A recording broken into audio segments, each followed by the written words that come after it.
Our favorite spins from the last month on this Sonic Obsession.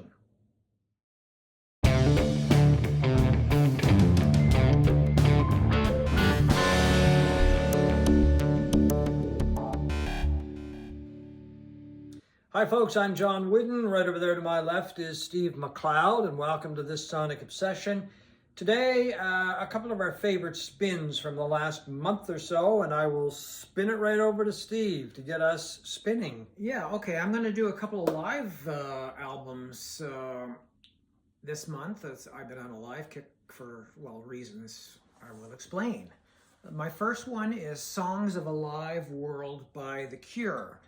It was recently released kind of as a sister album to Songs of a Lost World by The Cure, which came out late in 2024 and was one of my favorite albums of the year. And the live version, which was filmed and recorded at the Troxy venue in London. I'm not familiar with that venue at all. I've heard of it, but I don't know what it's like or anything. They recorded the concert and streamed it live on YouTube and their website as a promotional thing for the release of this album, which was their first album in 16 years. I don't know if I said that. So you're probably thinking, Steve, well, why would I buy that if I already got the studio album?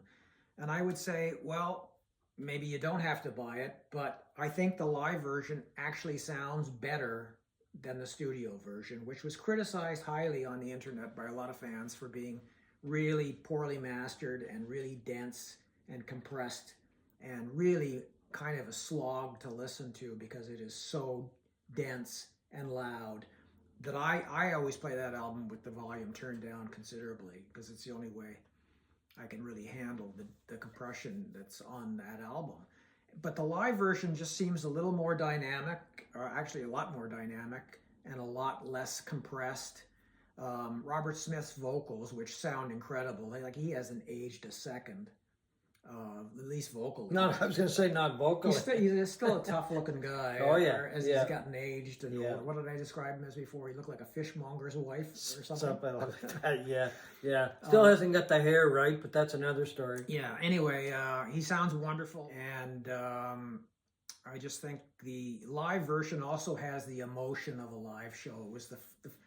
It was a one-off kind of concert, and I don't know when they're going to tour again. There just is a lot of emotion and energy in a live performance, as you would expect.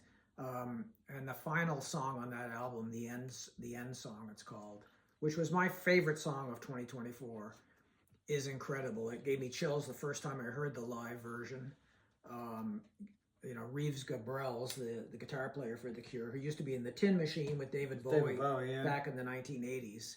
His soloing on that final song is just riveting and chilling, and I just got shivers up my spine when I heard it.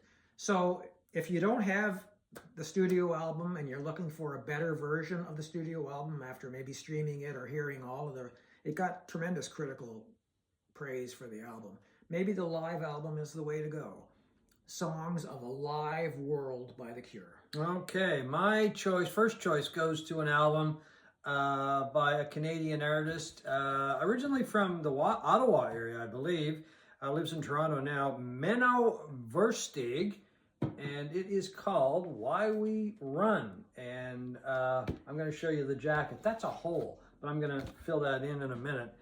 No play on words there. Interesting story behind the album. My wife and I went to see Adam Baldwin at the end of last year. And anyway, after the show, we went to the merch table to check things out and see what was going on. As you are wont to do. As I am wont to do. And we both really like Adam Baldwin. But Menno opened for him, and I'd never heard of him before. I've never heard of him. And he was with a group called Hollerado, which I'd never heard of either until the last couple of days. But anyway, we were at the merch table, and he handed me the album, and he said, "Here, take this." And I said, "What?" He said, "Oh, here." He said, "This is for you." I said, "What, you're giving me the album?" He goes, "Yeah." He said, "Here, take it. I want you to have this." I'm like, "Oh, okay." And then I looked at Mary, and I said, "Well, I can't just take the album. I mean, I'll have to give him something." So we had a $20 bill. We just gave him the $20. And he said, "Oh, okay, thank you very much." And that was it. So anyway, we liked the show, and he opened for Baldwin. He was pretty good. Really good songwriter, some quirky lyrics, a little bit of humor, some sad stuff, that kind of A thing. folky bent, though, eh? With a folky bent, yeah.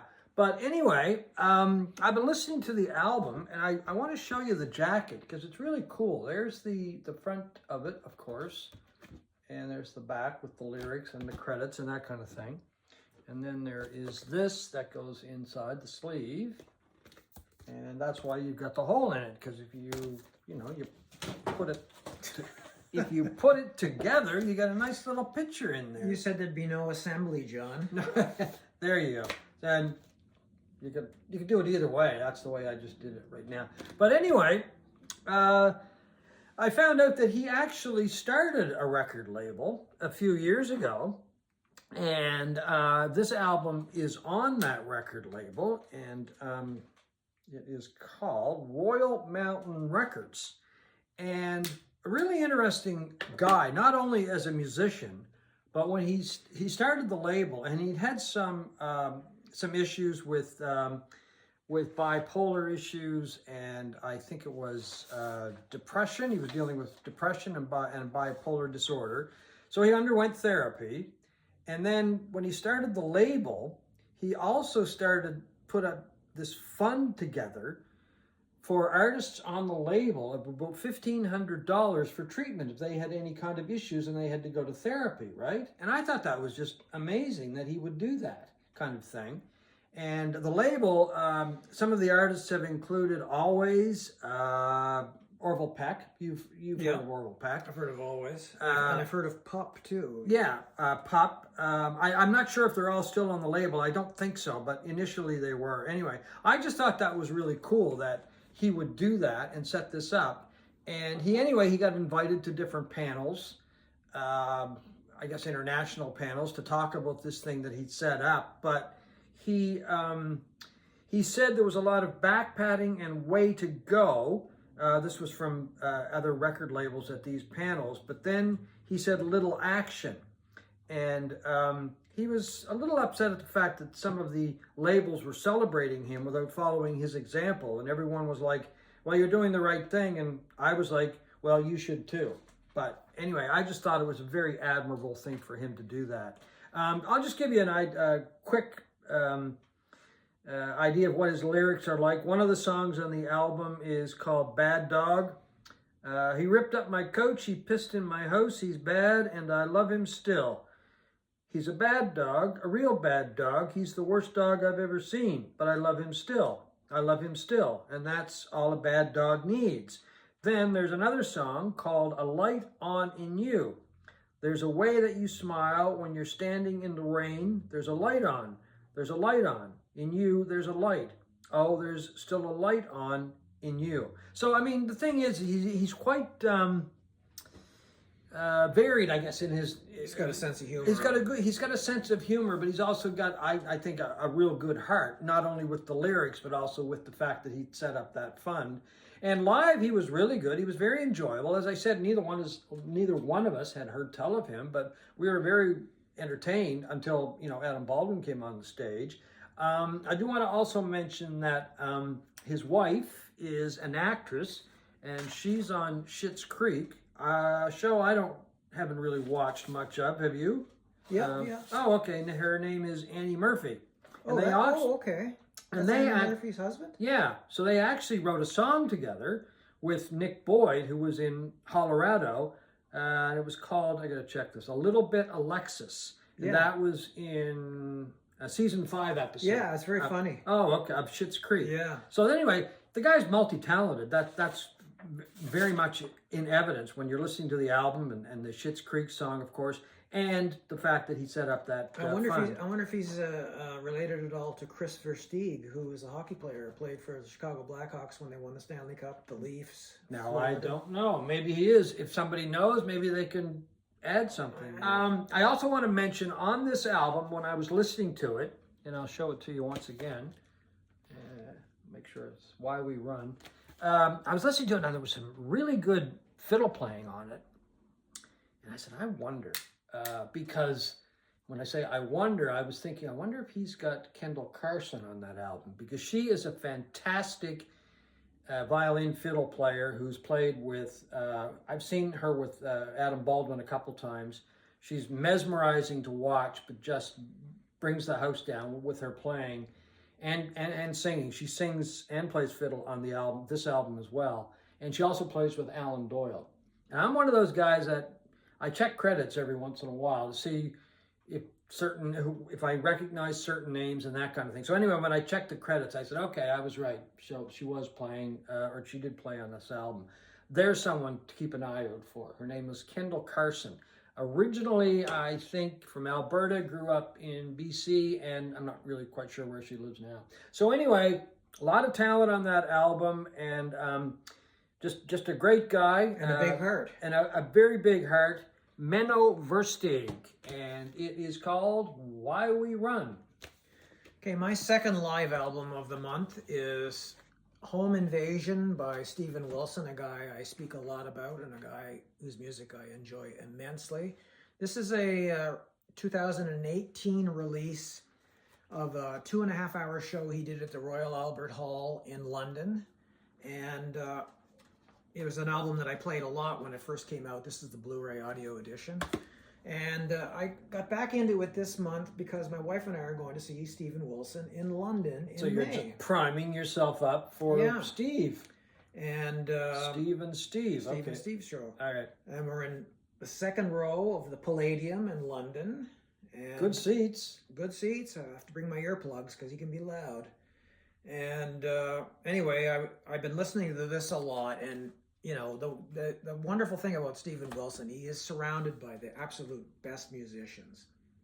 And the band on this included Nick Beggs on bass guitar and stick, you know, that weird instrument. Yeah, bass stick. Yeah. Craig Blundell on drums, Alex Hutchings on guitars, and Adam Holzman on keyboards, who is the key to Steven Wilson's band. This is a guy who's been playing with Wilson a lot over the years. And he used to be the keyboardist in Miles Davis's bands. Oh, really? Yeah. He toured with Miles. He played on, I think it was Miles Davis's last album, Tutu. You know, kind of a funk fusion. It was one of the last, I believe. It Yeah. might have been the last. Yeah. And he was in Davis's band for 5 years, which is unusual. Davis went through a lot of people. Yeah, a lot of people were there for a couple of years, if that, and then off on their own merry way. And he eventually became Davis's musical director.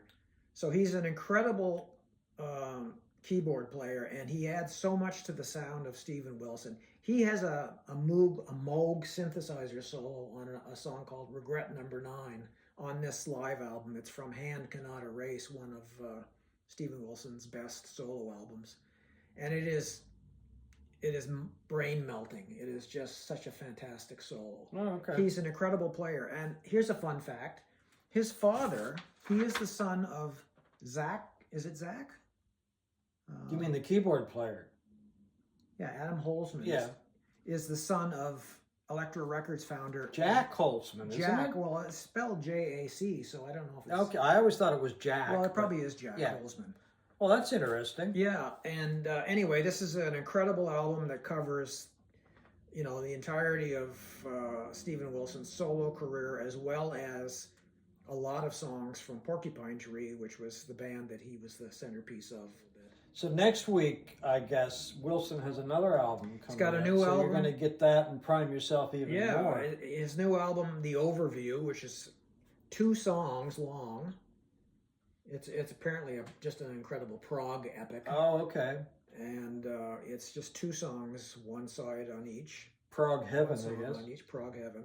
Yeah, I like prog. It's coming out next week. Well, you should like prog considering this album. Well, okay. So is it my turn? Yeah, it is your turn. So anyway, well, I don't know if I consider this a prog album, but my second spin goes to an album that came out. I've seen different dates, 74, 75. This is from a group from Quebec, and the group's name is Harmonium. And the album, the official title is, I don't know, it's about 10 words or something, but my French is not good. You're going to butcher it. So I'm not going to even try the full title of the album because I don't want to be criticized. It's commonly known as Les Cinq Saisons, which I think that was pretty good. The Five Seasons. The 5 seasons. The 5 Seasons. And this, as I said, it came out in 74, 75. And a lot of people consider it prog.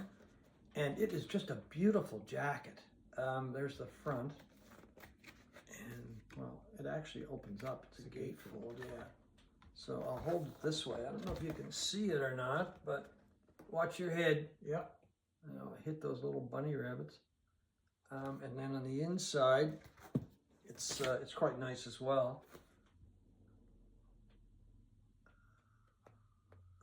You have just a beautiful, beautiful jacket. And this is an original version, from what I can gather. And I picked it up recently at a local record store, one of the great record stores that we have in the Halifax area, Obsolete Records. Somebody had taken in a bunch of albums, and I was leafing through them, and I noticed it, and I said, I know that jacket, but there's no name on it. You can't. There's nothing on the spine. There's nothing. So anyway, I asked the owner, and he said, "Oh, it's Harmonium." And so anyway, I picked it up because I've heard about this album for years. I've heard about the band for years, and I've never really sat down and listened to them. You should say they're from Quebec. I did say they're did from you say Quebec. that? Yeah, they sang entirely in French. all in French. This is their second album. They did 3 albums altogether before they broke up. But they're still legendary, apparently, in Quebec. Actually, I guess even throughout parts of Canada. They as crossed well. over into the English market. I remember Harmonium quite well, and in fact, I have 3 or 4 albums of theirs. Oh, do you? Yeah. Oh, okay. Yeah. Well, you're ahead of me on this one. But I love the album. I mean, the quality of the recording is amazing, and you don't have to understand French to enjoy the lyrics or the singing, because it's just, and there's everything on this album. I mean, and It's very folky, isn't it's it? folky, and I'm going to say it's probably more folky than it is prog, but it gets kind of lumped into the prog category. It's always reminded me, that album reminds me of the first King Crimson album, Court of the Crimson King. You know, Kind the of. pastoral Yeah, passage. that song. mellow stuff. Yeah. You know, once you get past the heaviness of 21st century Schizoid Man and all of that. Yeah, but Rolling Stone named it 36th in its list of 50 greatest prog albums, and you said that Mojo included it. Yeah, I saw it on a Mojo list as well. And Bob Mercereau, a Canadian music journalist, put together this book a few years ago called the Top 100 Canadian Albums. And for this album, he gave it number 56. And Mercereau writes in this book about the album, Harmonium had grown from a Montreal group to a Quebec hit to national stars. All of a sudden, the group were ambassadors for the province, then at the height of the debate over separation. It was pretty nuts. It was really big. Now, this is a quote from one of the founders of the band, and his name is Serge Fiori. And he said it was pretty nuts. It was really big. We meant something for the people, the national thing, the French culture. It was fun to see the English audience respond as well. A lot of people knew the French lyrics. And there was a guy from Trent Radio, Tom Thwaites, I believe is how you say his name. These Quebecois maestros made Montreal chamber music popular 30 years before its revival. An unbelievable journey with album art to match, leaving you with butterflies in your stomach. I wholeheartedly agree. I think this album is just tremendous. And as I said, it came out mid-70s, and it still sounds great today. Yeah, it is a good album. And for me, it was the first time hearing the full album. As I said, the album, I'm going to shorten it, the 5 Seasons, and really it revolves around a concept of 4 seasons, 4 songs rather, representing one of the traditional 4 seasons, and then the band came up with a 17-minute instrumental piece, and that represents an imaginary 5th season. The other 2 albums by Harmonium, Mercereau ranked them in his book that I just showed you at number 49 and 77. So I can't recommend it highly enough. An album this old that sounds so good today, and I mean, I'm always looking for something new to listen to, but to go back to the mid 70s and find something so enchanting, I guess is a good way to put it. This album is just great. Well, Harmonium, The Five Seasons. Yeah, they were great. Okay. So anyway, folks, that is our look at a couple of spins, a couple of new ones, a couple of old ones on this Sonic Obsession.